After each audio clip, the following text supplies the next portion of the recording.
So you want to know how to subscribe to Amazon Prime? Well, I have the solution. Why would you need to subscribe to Amazon Prime? Because it has a lot of TV shows, a lot of movies.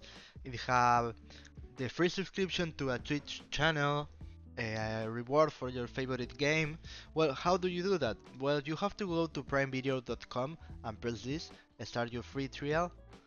And when you are here, it will ask you for login or sign up, and you will be able to put your card here.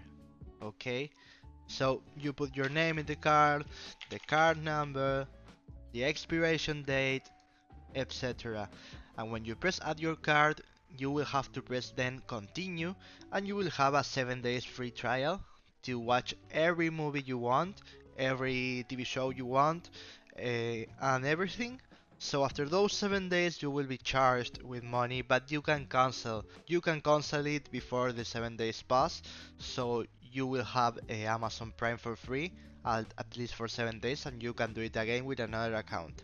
So if this video was useful for you, please subscribe, comment, share, like, and press the bell, and see you next time. Goodbye.